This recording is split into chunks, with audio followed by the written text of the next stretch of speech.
The Trump administration in serious talks about whether to designate Iran's Revolutionary Guard a terrorist organization. President Trump making it clear he will no longer tolerate Iran's provocations. They have total disregard for our country.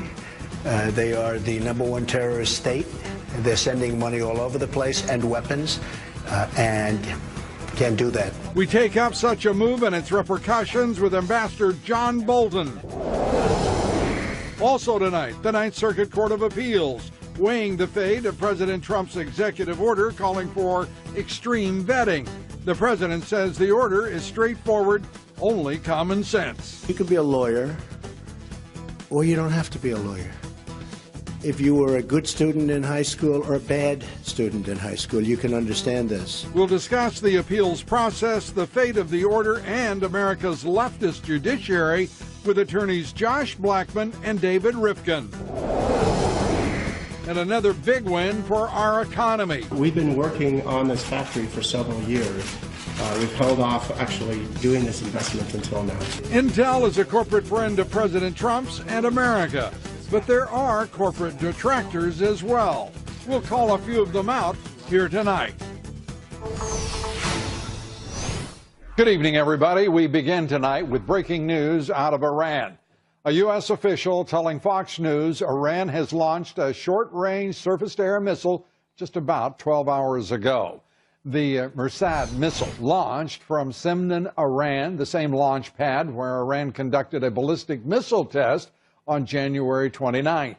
Fox News is told the missile hit 35 miles away. This latest launch, as I said, coming about 12 hours ago, comes on the same day of new reports that the Trump administration is now considering new executive actions to designate Iran's Revolutionary Guard and the Muslim Brotherhood as terrorist organizations. White House Press Secretary Sean Spicer was specifically asked about the Muslim Brotherhood during today's White House briefing. There's no one that can question the president's commitment to fully attacking and addressing the threat that we face by radical Islamic terrorism. He has been made very clear during the campaign that the first step is understanding, knowing, and proclaiming who the enemy is, and he's going to do whatever it takes. That being said, I'm not going to get ahead of any announcements that we may or may not have coming in the near future, but make no mistake, the president understands the threat that our nation faces, and he's going to do everything he can to attack it, root it out, and destroy it. And the governments of Egypt, Saudi Arabia, and the United Arab Emirates already designate the Muslim Brotherhood as a terrorist organization. The Revolutionary Guard is Iran's elite military unit and reports directly to Supreme Leader Ayatollah Ali Khamenei. U.S. officials also estimate Iran's Revolutionary Guard controls as much as half of Iran's economy. So declaring the Revolutionary Guard to be a terrorist organization would have a significant impact on both Iran and its trading partners.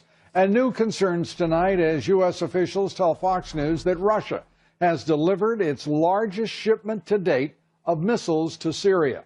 50 surface-to-surface missiles with a range of about 100 miles delivered to the Syrian port of Tartus within the past 2 days. U.S. officials also tell Fox that this delivery could change the stakes in the Middle East and perhaps U.S. strategy as well. An update on some breaking news that we are following. The Senate right now is voting to confirm Senator Jeff Sessions as Attorney General. That vote is expected to run 20 to 30 minutes. We'll be updating you when Sessions has a final vote, and as expected, is finally and officially confirmed as Attorney General. We'll be going to that live, and we're watching it very carefully, I assure you. Joining me now to discuss all of this and the White House consideration of labeling Iran's Revolutionary Guard and the Muslim Brotherhood as terrorist groups, former ambassador to the United Nations, Fox News contributor, Ambassador John Bolton. John, great to have you with us. Let's begin with first the vote that is underway now with Senator Jeff Sessions, held in such high regard within the Republican Party and being attacked mercilessly, and many suggest capriciously by the left in this country, Your thoughts about his prospective confirmation? Well, I'm delighted. I hope he gets a substantial number of Democrat votes. I'm not sure he will. He deserves them. You know, I was with him in 1986 when he went through the really the character assassination by Democrats on the Senate Judiciary Committee on the occasion of his nomination to the district court. He's a decent, honest man. He'll be a great Attorney General, and I hope this vote, if it does wrap up in half an hour, it'll be a cause for celebration. And turning to the Muslim Brotherhood, the Iranian Revolutionary Guard, that would be quite some step on the part of this administration for the first time for the United States to designate both as terrorist organizations. Yeah, absolutely. I'm having trouble processing all this happiness with Sessions and these designations potentially. Look, the Revolutionary Guards from Iran should have been put on the terrorist list decades ago. They are the tip of the spear of the Islamic Revolution of 1979. They are the vehicle that funds and arms many terrorist groups, including Hamas and Hezbollah. They're the people who put together explosively formed projectiles that were used against American troops in Iraq when we still had substantial forces there. And I think it would be a crippling move against the Revolutionary Guard, so I'm delighted at that. The Muslim Brotherhood, as you pointed out, a number of Muslim countries already describe them as terrorists. They are the front group, the smiling face of terrorism in Western Europe and the United States. There are some people who are part of the Brotherhood who are not terrorists themselves. In the communist context, Vladimir Lenin would have described them as useful idiots. They provide cover for the real terrorist activity. So if these designations happen, it's both of them very significant steps. And it will have implications, would it not, as well, toward CARE and other organizations in this country who embrace the Muslim Brotherhood in particular. Right, and I think it's a recognition. We saw it during the campaign, and it's now working its way through the governmental process to identify that the threat of terrorism is an ideological threat. It's not isolated incidents of lone wolves or homegrown terrorists or just people who are kind of economically dissatisfied and give them a job and they'd be okay. This is an ideological threat to the West. It's an ideological threat within Islam. King Abdullah of Jordan has called it a civil war within Islam. So I think getting the United States on board in that conflict and clearly labeling these groups for what they are, terrorist threats, is a significant step forward. It'll have legal implications in this country and in Western Europe as well. Within the last 12 hours, Iran firing another missile, a short-range missile, surface-to-surface missile, but nonetheless flaunting, if you will, its position in the region and the notice given by the Trump White House. Your reaction, and what do you think should be the U.S. response?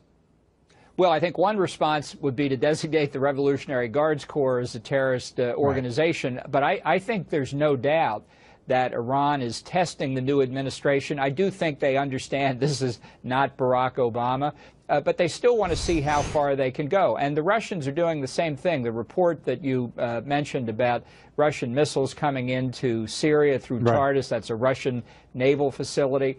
They're all seeing what they can get. And so the Trump administration response, delineating its differences with the Obama administration, going to be very important here. I think it's critical that the response be clear and unambiguous and tough, because this will establish this is not an administration that will allow the United States to be taken advantage of, not by Iran, not by Russia, not by anybody else. And the national security concerns and vulnerabilities of the United States right now exacerbated because the Democratic Party has chosen a scorched earth policy in which the president is not being given his nominees to cabinet posts well behind what historically has been given any new president, complicating what is already a very complex world. Ambassador, thanks for being with us, as always, sorting it out for us. We appreciate it. Thank you, Lou. Glad to be with you. Thank you, John. We're coming right back. Much more here tonight. Stay with us. Breaking news tonight, Supreme Court nominee Judge Neil Gorsuch has apparently criticized the man who appointed him to the Supreme Court. President Trump, of course, appointing Neil Gorsuch. Gorsuch meeting in a closed-door meeting with Democratic Senator Richard Blumenthal. And this is what the senator says Judge Gorsuch told him. He certainly expressed to me that he is disheartened by the demoralizing and abhorrent comments made by President Trump about the judiciary. Well, a personal note, if I may, Judge, to you. Judge, I'm disheartened that a man as smart as you would say something as dumb as Senator Blumenthal says you said in front of him, a man known to be your ideological and highly partisan enemy. I am dismayed as a man of the West that you would allow yourself to be so disloyal to our president, the man who appointed you, and to whom you owe, in my judgment, a personal and public apology. That's just my opinion. Well, joining me now, veteran of 10 presidential campaigns, Ed Rollins. I swear to you, first, great to see you. Thank you. But that swamp, that swamp down there eats at people and their principles and their core. Well, I share your opinions there, and obviously I have great respect for Judge Gorsuch, and I think what he needs to understand is it's not his job to comment on anybody. He's basically in to meet these senators, and basically they can share and explore his judicial philosophy, not how he'll rule on cases, but he certainly shouldn't be making any comments about anybody, and certainly not the President of the United States. Well, even Senator Blumenthal has to think less of him tonight for what he did say. Listen, I'll bet the ranch Blumenthal was never going to vote for him anyways. Well, so it's just what I'm not sure I'd waste my time, but that's all part of the process. Again, I just go back to what that town does to some people is, well, in the case of Judge Gorsuch, I mean, it is truly deeply troubling. He's only been there 3 days, though, Luce. Yeah. Well, he better make the most of the rest of his days there. Senator Elizabeth Warren being silenced by the Majority Leader, Mitch McConnell. She's running for president. Sure she's trying to fundraise, and she's acting completely, just irresponsibly with her discourtesy to Senator Sessions. Well, the bottom line is Senator Sessions is a great man who'll be confirmed in a few minutes here as the Attorney General. And I think we'll go 37 votes, yes votes, 44 now, we're told, as he approaches what we expect to be and certainly hope will be his confirmation tonight. This is an extraordinary man. I was on the judicial selection panel when he was picked for a federal judgeship in the White House, and he was not confirmed at that time by a lot of very savage things that turned out to be dishonest. He went back, he got elected Attorney General, he became a very effective Attorney General, came back and ran for the United States Senate, where he's been for a very long period of time and very respected by his colleagues. And at the end of the day, this is partisan politics at its worst, to attack a man, the kinds of things they're attacking him and saying he's a racist when he has a very long, very courageous career, being a very significant supporter of civil rights and representing his state very well. Three-judge panel, the Ninth Circuit Court of Appeals. We listened to it last night. We're going to be talking to a number of highly respected jurists here tonight on the broadcast. But I want your opinion with all that you have seen and experienced. I listened to a short while of the arguments last night. I was dismayed at the Justice Department attorney and the way in which he appeared both unprepared and frankly not very animated before those judges. I was dismayed by the three judges because to a person they did not seem to have exactly the Constitution next to their chest and instead are talking nonsense, in at least two of them. Well, don't forget, those two have already voted on this issue. They voted on this issue, and I couldn't forget. And they threw a Republican into the mix to make it still a 2-1. My sense is the only positive thing out of this is the president's had the opportunity over the last couple of days to go out and explain to the American public he did this. He has the power to do this, and why he did this. And he did this because there's a time frame that has to take place here to where we re-examine the vetting process. And in the meantime, if one of these people got in this process at this point in time, and certainly the other side is trying to push people through the process, that it would be a terrible part on his. So I think he's fighting hard. I think he's going to gain great support among the American public. And at the end of the day, he will win this, whether it's the short term or long term.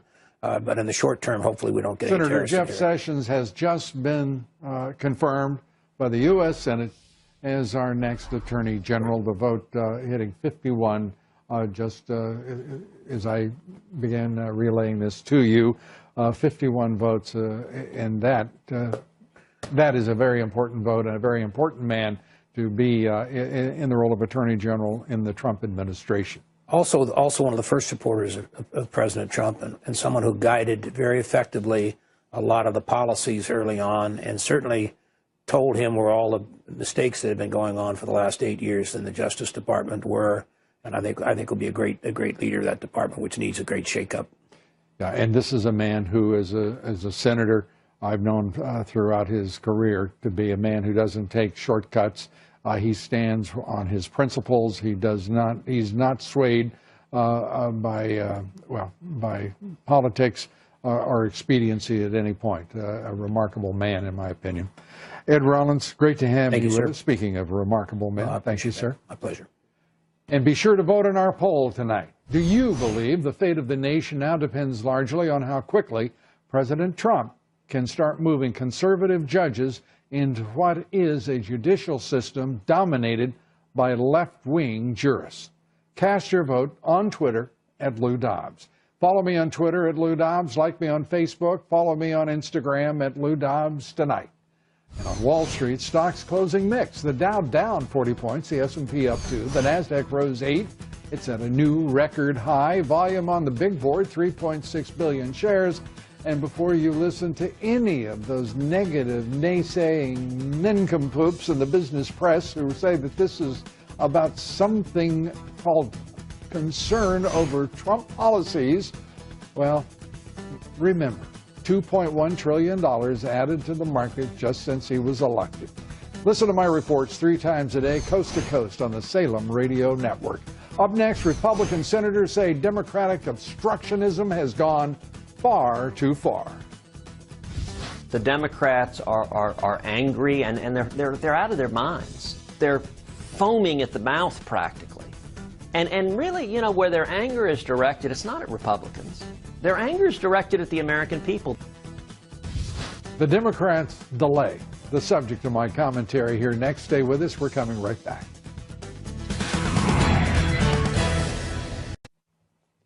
A few thoughts now on Democrats. Democrats still furious about the election of 2016. The base pushing Senate Dems to fight on everything, they say. Case in point, Senator Elizabeth Warren, the liberal, left-wing, progressive senator from Massachusetts, trying to derail colleague Senator Jeff Sessions' nomination for Attorney General. That's been spoiled. He's been confirmed as Attorney General, I'm pleased to report to you, but was silenced after quoting the late Senator Edward Kennedy in a 30-year-old letter from Coretta Scott King that opposed Senator Sessions. The Senate voting, as I said just moments ago, to confirm Sessions, but Senator Warren is already fundraising off of her stunt last night. Of course, this is the very same senator who came out against Judge Neil Gorsuch within moments of the president's announcement of his nomination. Senate Majority Leader Schumer joining Warren in her obstructionism, accusing President Trump of, quote, testing the, quote, fundamental underpinnings of our democracy. What does that mean? But President Trump fighting back, and he tweeted this. It is a disgrace, he said, that my full cabinet is still not in place, the longest such delay in the history of our country, obstruction by Democrats. I believe the Dems are trying to test the 2016 election all over again, but they're only, well, performing worse this time around because the radical left-wing Congressman Keith Ellison is their front-runner to be chairman of the DNC. Now, that's exciting to Republicans everywhere. And Ellison is backed by both Senators Schumer and Warren. This is what happens when Democrats become liberals, liberals become progressives, and progressives become leftists. And that is good for none of us and will be very helpful in 2018. The quotation of the evening is one from Albert Einstein. Great spirits have always encountered violent opposition from mediocre minds. We're coming right back. Stay with us. President Trump today using a Washington law enforcement speech to defend his extreme vetting executive order and urge the federal appellate court to reinstate it. The president read out parts of the federal law outlining presidential powers on the matter. Here it is. Suspension of entry or imposition of restrictions by the president. This isn't just me. This is for Obama, for Ronald Reagan, for the president. And this was done, very importantly, for security, something you people know more about than all of us. It was done for the security of our nation, the security of our citizens, so that people come in who aren't going to do us harm. And that's why it was done. And it couldn't have been written any more precisely. Well, the president's order is now facing more than 50 legal challenges from various groups, attorneys general, residents, others across the country. And joining me now to sort this out for us, Josh Blackman, associate professor at South Texas College of Law in Houston, adjunct scholar at the Cato Institute, David Rivkin, senior fellow for the Foundation for Defense of Democracies. He served in both President Reagan and George H.W. Bush's administrations. Good to have you both with us. David, listening to those arguments last night, I wondered at the Justice Department attorney who seemed utterly unprepared, unenergized, and certainly he seemed utterly unaware of his opportunities to set at least the factual record straight.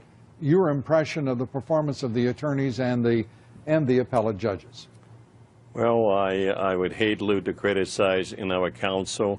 I can tell you from what I understand, because of disqualification of the lawyer who was supposed to argue his case, he did not have much time to prepare. But I would say the government has a strong case, an overwhelming case. If the law was the only issue in play here, it would win in spades, both on the merits, but very importantly on standing.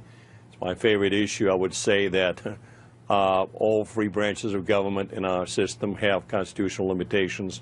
And Judiciary is supposed to hear cases or controversies, which means that the parties bringing it have standing. States have no standing. Their merits arguments are unsustainable. The important thing here is that both Congress and the President, both political branches, are acting in unison. Congress and President Trump quoted a little bit from that section of Immigration Naturalization Act. Congress gave him authority specifically to exclude any and all aliens if he deems it to be in national interest. It is essentially non-reviewable statutory determination. And then he has all of his own constitutional powers in the area of foreign affairs. In that situation, the Judiciary has almost no role to play. The last thing I would say, that is not a Muslim ban on the four corners of his document. It is a reasoned decision to suspend entry based upon, Lou, is very important, on the list of 7 countries that were chosen by Congress and the previous administration. And Josh, to that point, this is an extraordinary time. 70% of the country's 13 circuits, appellate circuits, are primarily led by liberals, appointed by liberal presidents. And we have some people saying, oh my gosh, President Trump is politicizing the process by criticizing those judges directly, whether they be the district court judges, whether it be the appellate court judges, in this case the Ninth Circuit. This is as we listen to these judges on the Ninth Circuit last night, they're pretty politicized already. Your views on how severe is that politicization, and why in the world should the American people not take account of the truth and the reality about the process by which those judges got to those positions in terms of the politics that are played? Well, the appointment of judges was something that President Obama took very seriously. And in 2013, Harry Reid used what's called the nuclear option to eliminate the filibuster for judicial appointments. And as a result, he was able to make a number of appointments to the Courts of Appeals of people who would not have gone there but for the filibuster. But what comes around goes around, and now there are over 100 vacancies in the federal courts that President Trump can use to fill and to appoint judges who have a commitment to textualism, originalism, and the founder's vision of the Constitution. to help bring the judiciary back in line with where it ought to be. And the Ninth Circuit, the most overturned, considered to be the most left-wing or liberal, if you prefer, of all of the circuits. What is your expectation as to what they will rule and where the case will go? So I listened to the arguments yesterday, and at least two of the judges in the panel seemed pretty skeptical of the Trump administration. One judge, Judge Clifton, seemed somewhat more sympathetic to the government's position. But I expect on Thursday, at the earliest, we'll get a ruling in favor of, say, of Washington. And at that point, the Trump administration will have a very difficult choice of whether to go to the Supreme Court or let the process ride out and decide what they want to do. Do they go to the Supreme Court now with 8, or do they let the process ride out and go back when they're 9, when Justice Gorsuch is on the bench? It's a very difficult decision. Lou, if I can add Sure. to this, again, if law was driving this case should be dismissed in entirety because of the foundational infirmities. I agree with Josh that in all likelihood that would not happen, but I do think they're going to substantially narrow the scope of injunctive relief entered by Judge Robart at the district court level. So while legally, symbolically, it would be very unfortunate, and of course the media would be hailing it as defeat for the Trump administration, I think there's a practical matter that would make the injunction, I should say, more palatable for the administration. And then they would confront the difficult choice that Josh mentioned. Do we go to the Supreme Court now seeking on an emergency basis cert, or do they allow this to go back to Judge Robert and then go to a Supreme Court? Then there are 9 in place.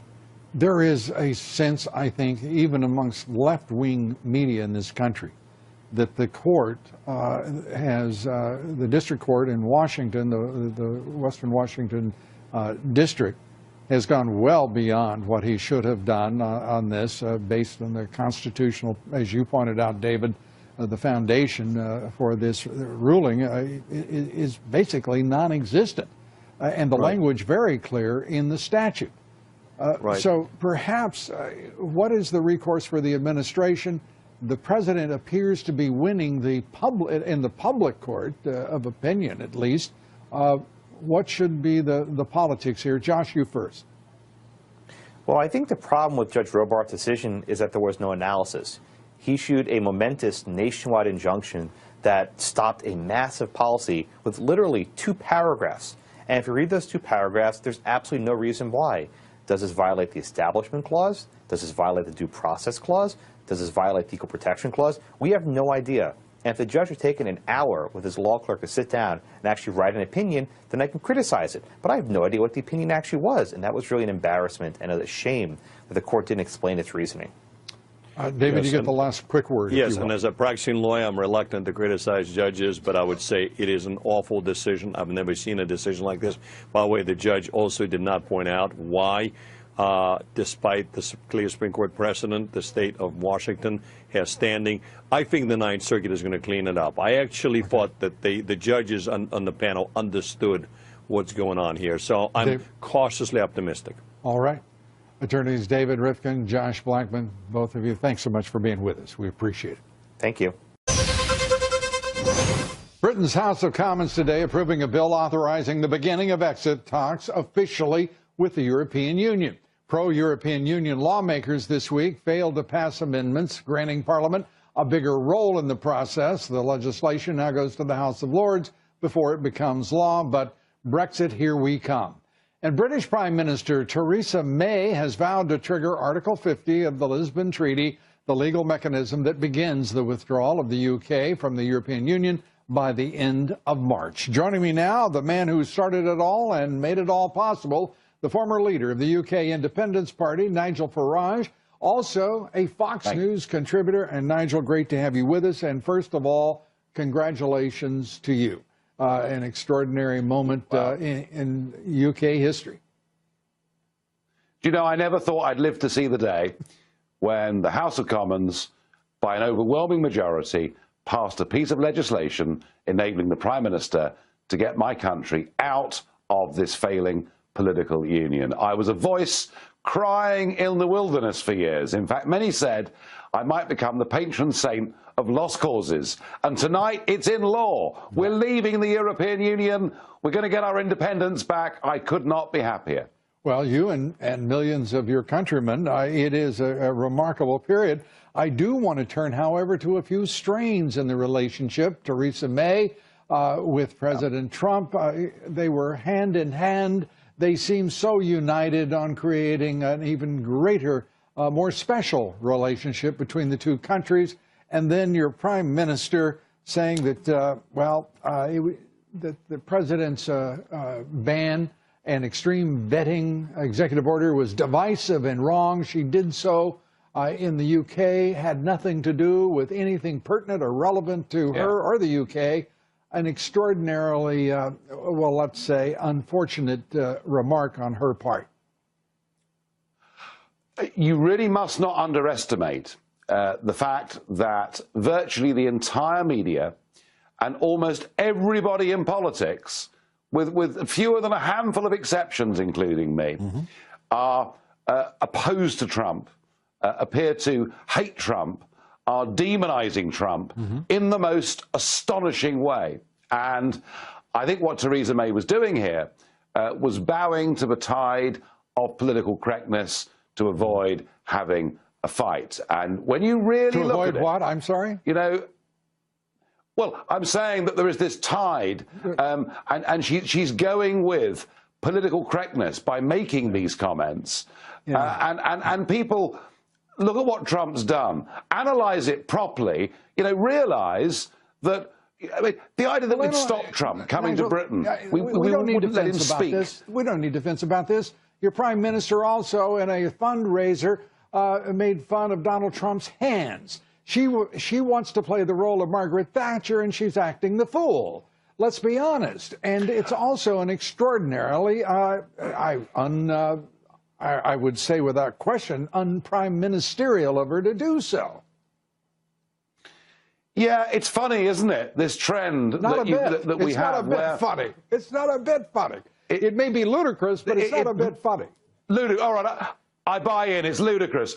They almost think they can say one thing in one country and another thing when they're back at home and get away with it without appearing to be contradictory. And she has been contradictory, and she should have stood up a bit more strongly for Trump. After all, it's not a ban, it's a temporary travel suspension for 90 days whilst he works out the right policy. And when you think there are 16 countries in the world that totally ban Israeli Jews from even entering their territories, and yet we don't speak out a word against them, frankly, the whole thing is hypocritical. Hypocritical, and really, it could be destructive of the interest of the UK. Your speaker there refusing to allow, should the president make a visit to the UK, to London, refusing to invite him to speak. You know, I understand about opportunistic politicians and small personalities, but that speaker is in a one-person competition with himself for really disparagement and disgusting behavior. Well, and worse than that, overturning 700 years of parliamentary tradition whereby the Speaker of the House of Commons remains absolutely neutral on politics. Do you know, even in the English Civil War, back in the 17th century, the Speaker of the House of Commons said, I will not take sides, I will be, neutral in all of this to make sure this forum works. I think what John Bercow did was disgusting, devalued the Mother of Parliaments, was insulting to Donald Trump, and frankly, I'm going to be campaigning for him to be removed from that post. Well, it was attempted in 2015 and failed. We know you have a much better track record than those fellows who tried.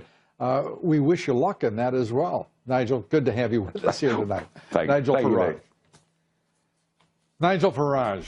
Breaking news now. A federal judge tonight blocking a merger between health insurers Anthem and Cigna. That judge blocking the $48 billion deal on antitrust grounds. Last month, a merger between two separate insurers, Aetna and Humana, was blocked on the very same grounds. Up next, President Trump firing back at retailers who dropped his daughter Ivanka's clothing lines. Gail Trotter, Mark Simone join us here next. And a quick programming note, I'll be joining Bill O'Reilly on the O'Reilly Factor tonight. Up at 8 o'clock on the Fox News Channel, we discuss the greatest threat to America. Please be with us. We're coming right back. Joining us now, political analyst and attorney Gail Trotter. Gail, great to have you with us, radio talk show host on New York's WOR. Mark Simone. Mark, good to have you here. Gail, let me start with you. The president reacting with a tweet as Nordstrom dropped Ivanka's clothing line, a furious father. Your thoughts?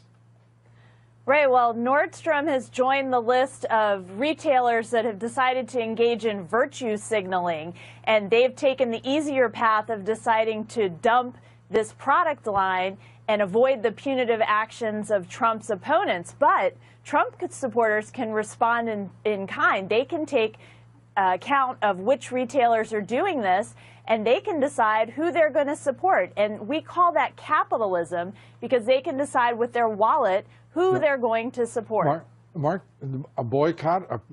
Are we going to see battling boycotts? I hate to get in all this boycott stuff. It's a terrible thing. It's provocative on Nordstrom's part. Can you imagine if a company said, we don't want to do business with the Obama family?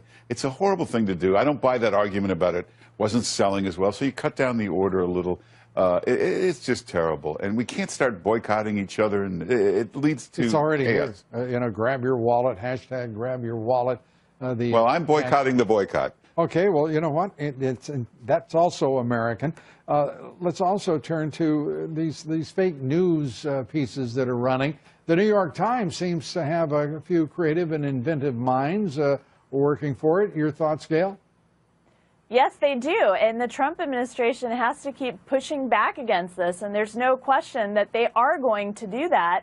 And you look at the story after story after story, and there's no credibility left on behalf of these journalists. And the Trump administration is right to continue to call them out. And Republicans should echo the call.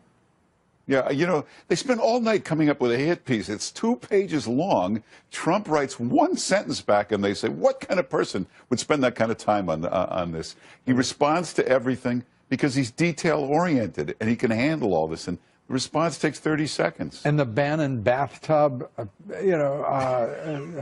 bathrobe, not bathtub. The Bannon bathrobe nonsense.